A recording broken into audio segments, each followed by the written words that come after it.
Zero Hour Bomb Company. Have you ever heard about them? If you haven't heard this story, you're going to want to stay tuned. This is going to be good. In fact, I'm going to bring the White House into this. You're not going to believe this. But Zero Hour Bomb Company was a legitimate company. It was established in 1932 in Tulsa, Oklahoma, south of us here. And Tulsa is a big oil town. There's a lot of oil drilling going around the state of Oklahoma, but especially down that southeastern part. A lot of oil wells, and down in Texas. So this company, their specialty was making timed bombs. And what they do is an oil well would start to dry up and they stop producing or producing well. And the idea is, instead of going drilling another well, which is very expensive, you just drop a bomb down, get it down the bottom of the shaft, make it go. It frees up oil so it starts flowing again. Very cost effective. Well, in the 1940s, they realized their patent was going to run up on these time bombs. So they need to start looking for other ventures. Right? Well, think of this. You ever seen them guys who go out in the lakes and they'll drop dynamite down the bottom of the lake and go boom and the fish come up the top and they pick them up, harvest them? What if a company that's specialty is bombs and getting them down to the bottom would make these small bombs and go boom again and fish come floating up, harvest the fish, and feed families all over America? Remember, this is the 40s. We're just getting out of World War II, and we need to feed people. Economy's a little slow. Kind of makes sense, doesn't it? Well, if you say no, it doesn't make sense, you're right. That makes no sense. Actually, it does, but no. Okay, don't listen to that fool who said that. Anyway, there's a guy named R.D. Hall. He's out of Texas. Back in that time frame, all they had was baitcaster reels. And they weren't these really nice bait casting reels we got now. They were no anti-backlash. You had to ride your thumb on it. You throw it out there, you ride your thumb, and it's a timing deal. Well, people backlashed right and left, and they didn't like them at all. So R.D. Hall comes up with this cool new idea of a Spincast reel. And it works. No backlashes. He goes and pitches it to the Zero Hour Bomb Company. R.D. Hall and Zero Hour Bomb Company get together. They start making these reels. They're fantastic. They start mass producing them. Well, here's where the White House comes in. Get this. It's about to get good. They send a reel to the White House to Kansas' favorite son, who happens to be in there at the time, Dwight D. Eisenhower, Lindsborg, Kansas.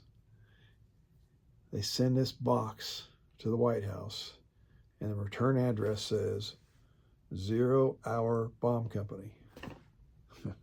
What do you think the Secret Service did? Yeah, they took it and submerged it underwater.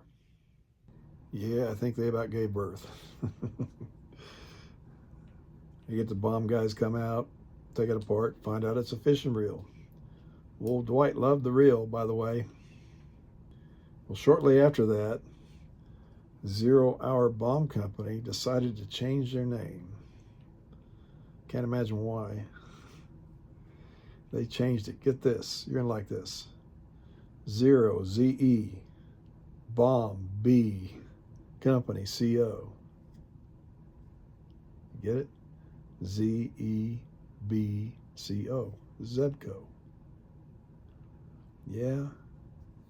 And that reel that they made, that became popular, they've sold 40 million of them. That very reel.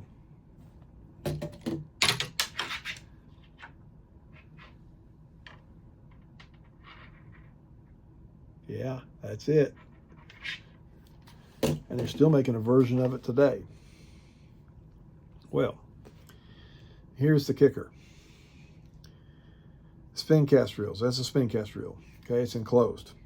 No backlashes. Most Spincast reels since that time, not all, but most, the majority, the vast majority, are using the technology or copying the Zebco 33 reel. Well, Zebco made the 33 in the 60s, like 61, 62, they came out with Zebco 202. It was plastic. It was a smaller version. I had one. I used it for years. Caught a lot of fish with it. Then they came out with the 404 a couple years later, maybe 1 year later, a little bit bigger. I think I had one of them too. I just don't remember. But they were the economy version of the Zebco 33. The 33 is a stainless reel, and the other two were a little bit cheaper. So the common guy could get one, and I ended up getting one. It is a great reel. I'm here to tell you, never broke it. So today, if you want to start a young person fishing, and you do not want to untangle knots, okay, and messed up lines, I would highly recommend you go and get one of these. Well, the question is, where do you find them, right? Well, there's 40 million of them out there.